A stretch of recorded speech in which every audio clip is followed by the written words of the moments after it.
Brief History of the Empire, Part 1. Before the day of Tiber Septim, all Tamriel was chaos. The poet Trezises called that era the days and nights of blood and venom. The kings were a petty lot of grasping tyrants who fought Tiber's attempts to bring order to the land, but they were as disorganized as they were dissolute, and the strong hand of Septim brought peace forcibly to Tamriel. The year was Second Era 896. The following year, the emperor declared the beginning of a new era, so we began the Third Era, year Ot. For 38 years the Emperor Tiber reigned, as just, pious, and glorious age, when justice was known to one and all, from serf to king. It reigned for a fortnight, as if the land of Tamriel itself was weeping.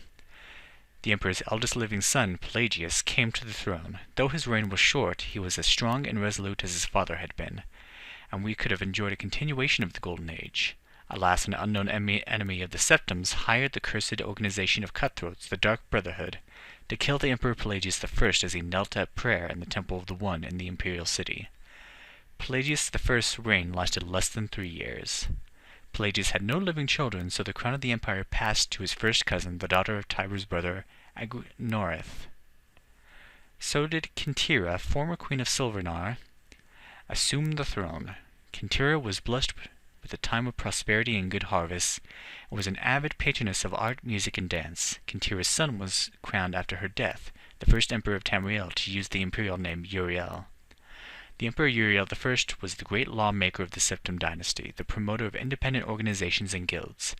Under his kind hand, the Fighters' Guild and the Mages' Guild increased in prominence throughout Tamriel. His son, Uriel II, reigned for 18 years from the death Uriel I in Third Era 64 to Third Era 82. Tragically, the rule of Uriel II was cursed with blights, plagues, and insurrections. His tender-heartedness, inherited from his father, did not serve Tamriel well, and little justice was done. Pelagius II inherited not only the throne from his father, but the debt from the poor financial and judicial management. Pelagius dismissed all of the old elder council and allowed only those willing to pay great sums to return. He encouraged similar acts of his vassals, the kings of Tamriel, and by the end of his 17-year reign, Tamriel had returned to prosperity. His critics, however, had suggested that any advisor of wisdom, but without gold, had been forcibly ousted. This may have led to some of the trouble his son Antiochus faced when he became emperor. Antiochus was certainly one of the most flamboyant of the usually austere Septim family. He had many mistresses and nearly as many wives, and was renowned for his grandness of dress and good humor. Unfortunately, his reign was rife with civil wars, surpassing even that of his grandfather Uriel II. The War of the Isle in Third Era 110, 12 years after Antiochus assumed the throne, nearly took the province of Somerset Isle away from Tamriel.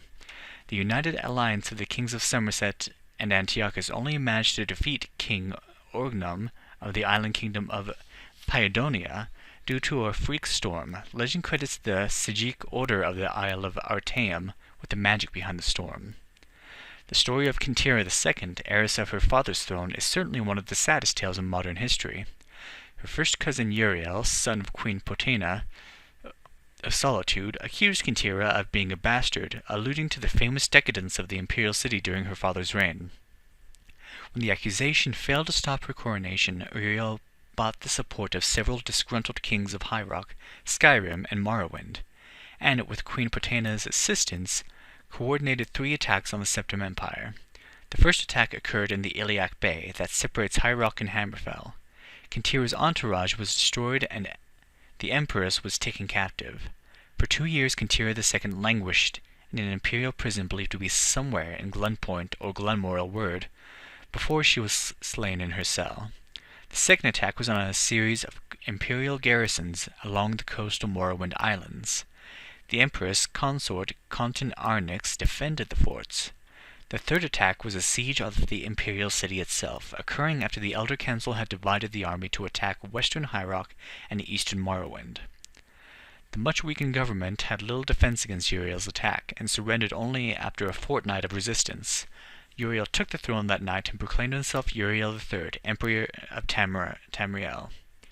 The year was Third Era 121. Thus begins the War of the Red Diamond, described in Volume 2 of this series.